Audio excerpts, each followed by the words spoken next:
Ang punto natin dito, yung sinasabi kasi na konsepto ng condition na binabanggit ko kanina, hindi siya kahalintulad dito sa nangyari sa video eh. Kasi kung titingnan mo lang academically yung video, it is a parang sinabi niya na kung nangyari to, ito na ang plano ko dyan. Okay?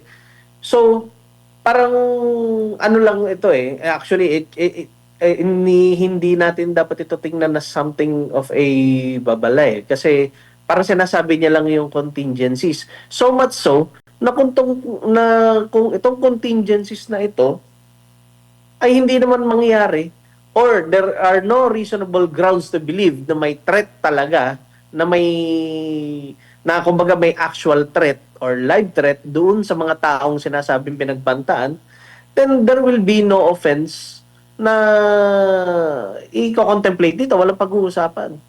Kasi apparently wala namang mangyayari kung hindi naman ano yan. It's hindi siya yung condition na sinasabi sa konsepto ng grave threats. Ito yung something na parang ito naman ay term ko lang, parang operative fact na masasabi natin na kung wala naman tong operative fact na to, ni walang threat eh.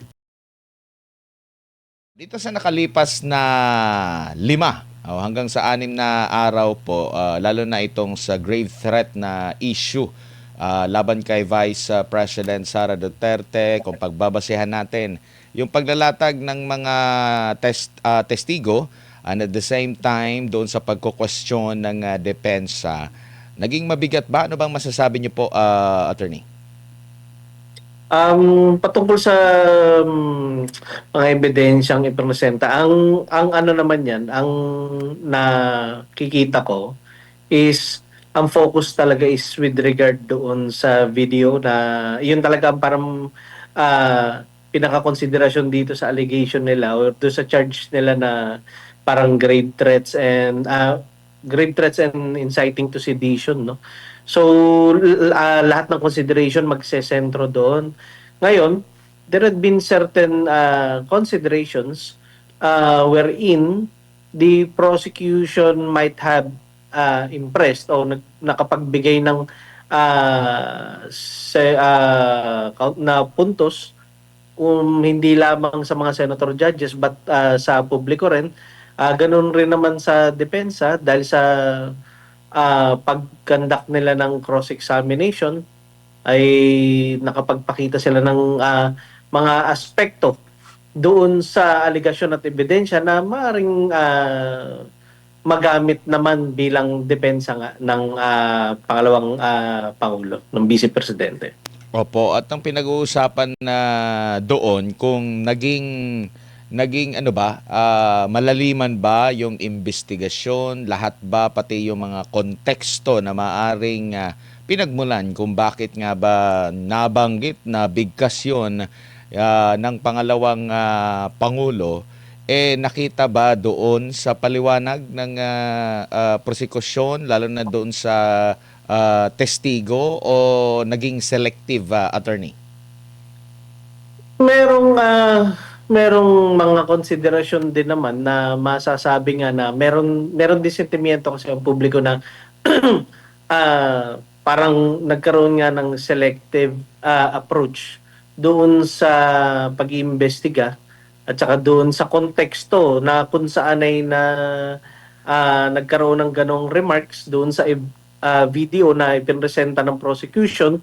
um, Yun lang ang ano natin, kailangan nating timbangin kung ah, ito ba ay itong mga konsiderasyon na to, lalo na ipinakita ng prosecution, ay magiging sapat ba upang sabihin na ang mga remarks na ito na nasabi sa video ay sasapat sa definisyon ng tinatawag natin na other high crimes o kaya ay a betrayal of public trust. Ang situation kasi natin dito, ah yung sinasabing remarks doon sa video na pinresenta nila is ito ay tinatawag nila na pwedeng pumasok sa other high crimes. Paano itong sa other high crimes? Maaari nilang sabihin na itong mga sinabi na ito ay sasapat upang sabihin na ito ay grave threats or inciting to sedition. Yun ang sinasabi ng prosecution. Pero meron din kasi mga ibang konsiderasyon na masasabi natin na maring hindi rin mag-qualify yun doon sa mga offense na sinasabi ng prosecution. Doon sa approach ng, yun din naman ang isa na ipakita ng depensa na merong mga konsiderasyon dito na makikita na ano ba ang tamang term dito? Parang targeted talaga na ito ay talagang nakasentro upang sikilin ang vice presidente. Yun ang ang isa sa mga mari nating kuning naratibo na sinasabi ng depensa. Opo, meron din mga nagsasabi po, no, ano pang masasabi nyo rito? Meron mga nagsasabi na hindi ito siya pasok sa other high crimes, hindi naman ito, merong mga malalaking klase ng krimen na mas mabigat ang parusa kumpara dito. Pero kanila itong ipinasok doon sa betrayal of public trust. Tapos meron din nagsasabi na kung yung framers ng 1987 Constitution nais na isama yung mga ganitong klase ng krimen sa impeachment, dapat daw binigyang linaw doon sa mga kataga sa impeachment law na and crimes attorney para medyo mas tumbok doon. Ano pong masasabi nyo rito? Parang pilit ba kung ito ay maisisingit din talaga? Okay. Para lagyan lang natin ng konteksto, ang nakalagay kasi sa Constitution is other high crimes. Yung kung saan tong Article 4 ng Articles of Impeachment, no? Yung ang pinapasok nila rito is other high crimes and betrayal of public trust. Ngayon, itong dalawang konsepto na ito, hindi ito malinaw o particular na defined sa Constitution. Masasabi ba natin ito na kakulangan lamang sa framers ng Constitution kung bakit ito ay hindi na ipaliwanag o hindi nabigyan ng definisyon na malinaw? Hindi po, nare-recognize kasi ng ating mga ng framers ng Constitution na sa paglipas ng panahon, ang konsepto ng krimen, yung mga offenses ay nag-evolve din. Maaring yung mga offenses na nakikita nila noong 1980s, yung felonies na nakikita nila noong 1980s ay hindi na katulad nung sa panahon natin ngayon.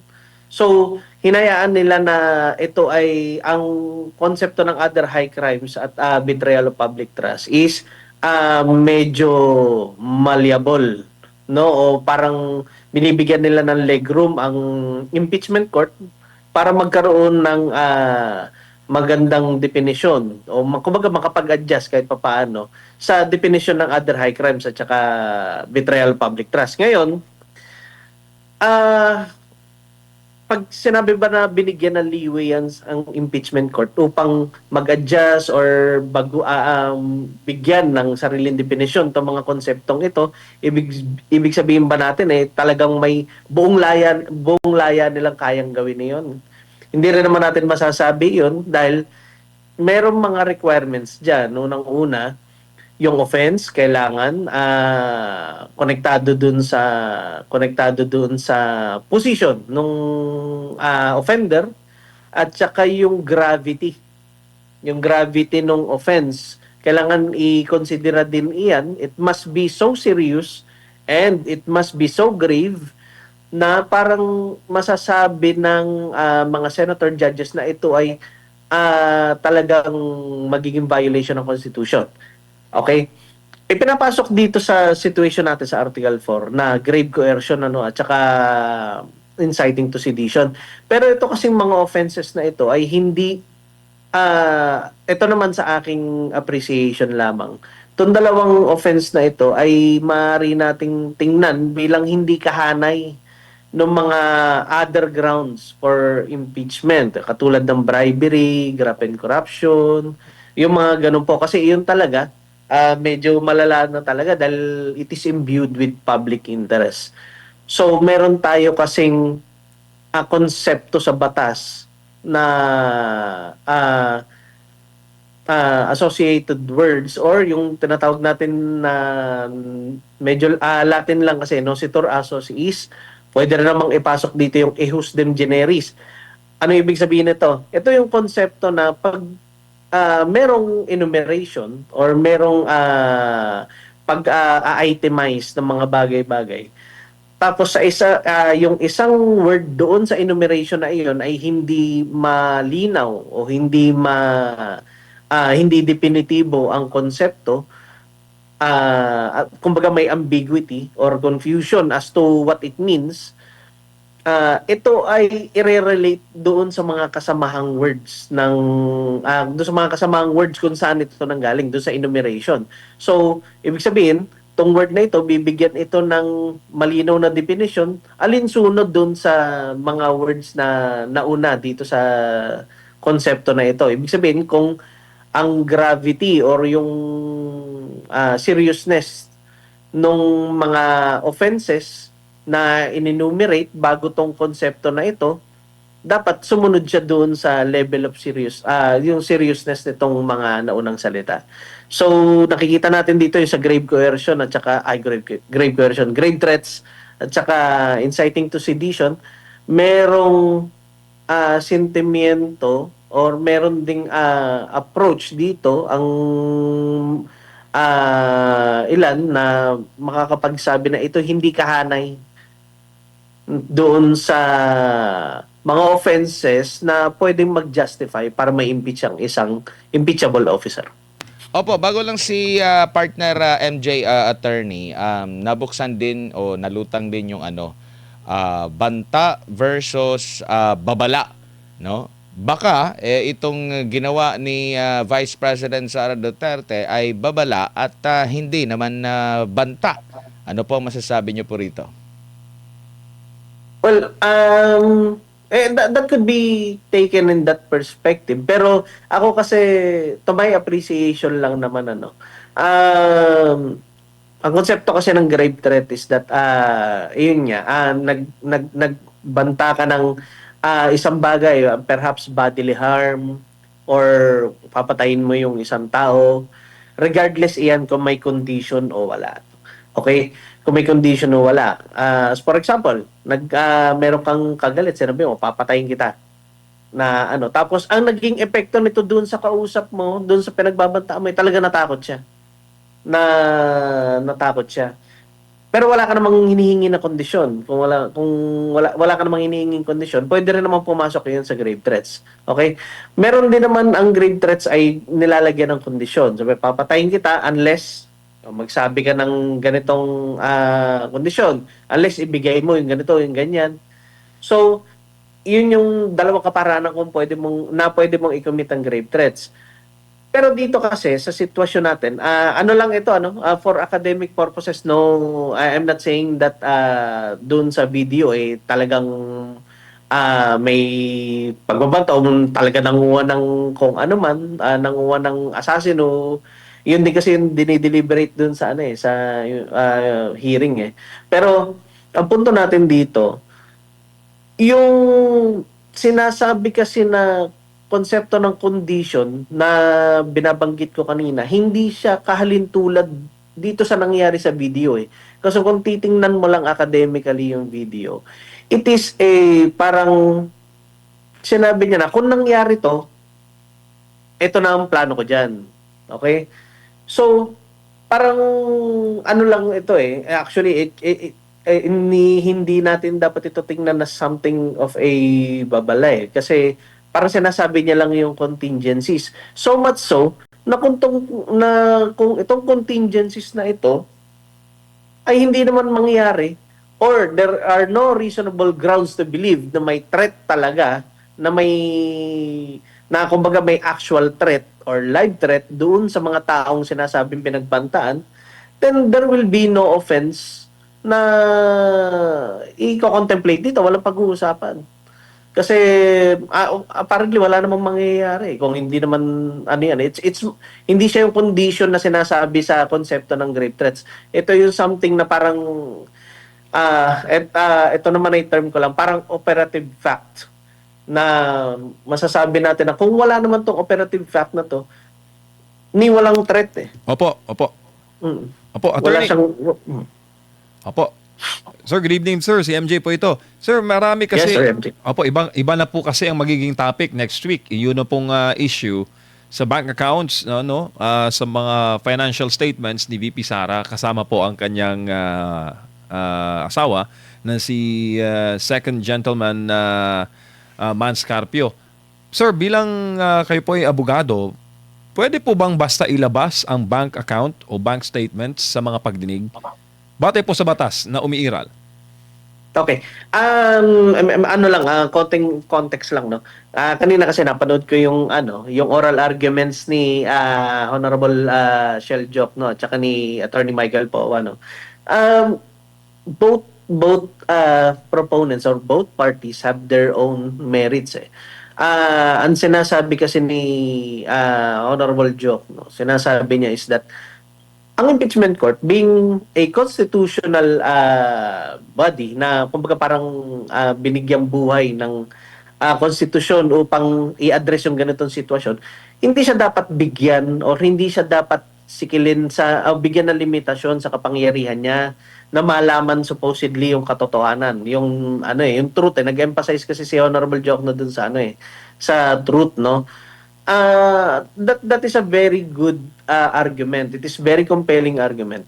Ang problema nito, you should qualify pa rin. Hindi pwede na hindi pwede na unbridled authority 'yan. Pag sinabi mo na hindi dapat limitahan ng kapangyarihan ng impeachment court, hindi ibig sabihin nun na kahit sino o kahit na anong dokumento pwede nyo na ipakuha. Dahil lang ipinalalabas natin na gusto nating malaman ng katotohanan. And in fact, sabihin natin na gusto lang nila malaman ng katotohanan.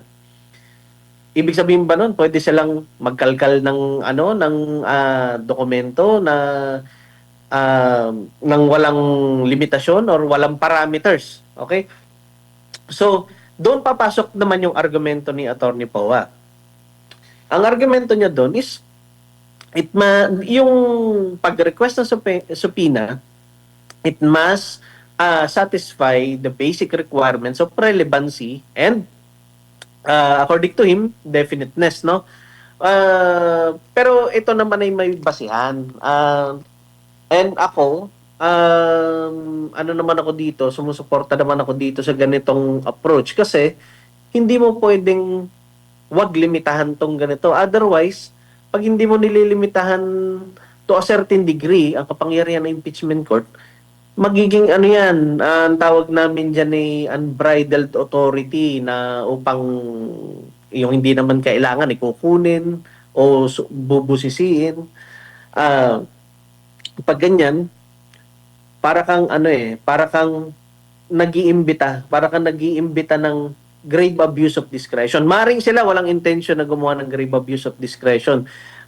Ang impeachment court, maring wala sa isip nila na abusuhin ang kapangyarihan bilang senator judges or bilang isang impeachment court. Pero ang sinasabi natin, kung walang controls ito, kung walang parameters ito, very susceptible ito sa grave abuse.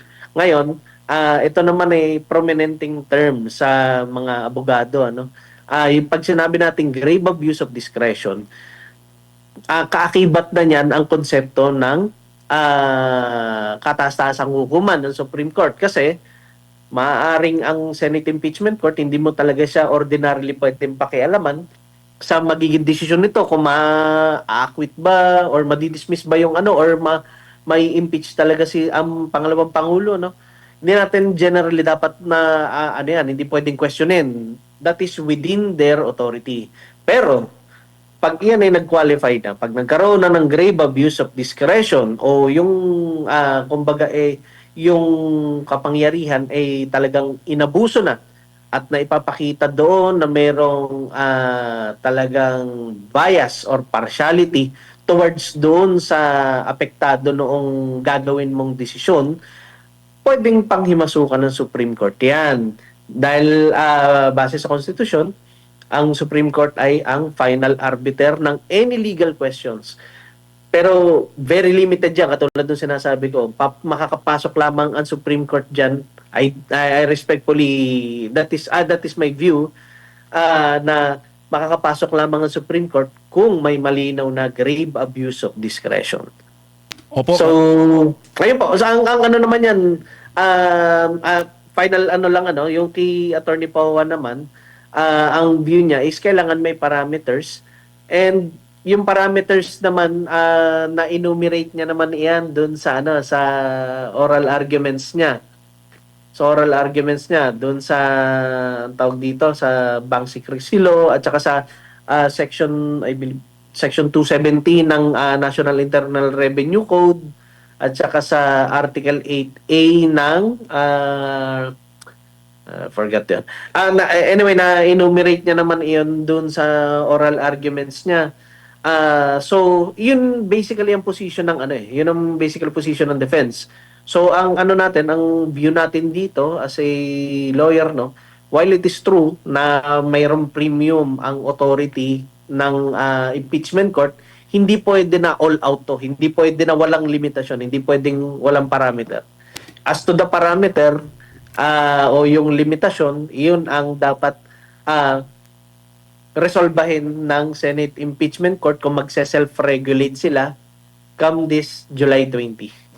Opo, huling paksa, sir. Ano po ang tingin nyo doon sa Article 4 o grave threats ng binitawan po ng Vice President na sinasabi po ng prosecution na sabi ng ilang pong legal pundits, ito na po ay reklamo na very easy daw na patunayan sa korte dahil po may video sila na pinakita, pinapanood po sa taong bayan na mismong sinabi daw po ng Vice President yung nasabing banta. Anong tingin mo doon, sir? Well, they must qualify, of course. Katulad nga nung sinasabi ko kanina, there is a certain peculiarity with regard dito sa video kasi yung condition na sinasabi doon, yun yung base din sa pakikipag-usap ko sa mga kasamahan ko.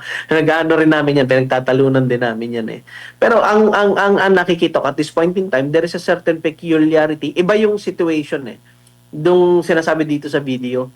So much so na yung binabanggit ko kanina na operative fact, kung hindi naman mangyari ito, it is as if wala naman threat It is as if wala naman threat. It is as if wala namang inciting to sedition Na yung sinabi niya na kapag doon sa video na sinabi na pag pinatay ako, patayin mo rin si ganito. So, ibig sabihin, kung hindi naman mangyari yun dito sa na yung qualification na pag pinatay ako, it is as if walang threat. It's at the very least, at the most, pwede mo siyang sabihin as parang dinedeclare mo lang yung contingencies mo. But then again, it's just me. Yun ang nakikita kong magandang puntos para sa depensa. Hindi siya offense dahil precisely because it has an operative fact. There is a contingent factor. Merong contingent factor na pag hindi nangyari itong contingency na ito, it is as if walang offense committed. Attorney, maraming salamat po sa inyong oras at panahon ngayong gabi. Sa ulitin po, ingat po kayo. Thank you, sir. Ay, maraming Sir MJ po. Maraming salamat si Attorney Ralph Rollins Margallo ng Managing Partner ng RLM Margallo Law Office po, mga kapartner.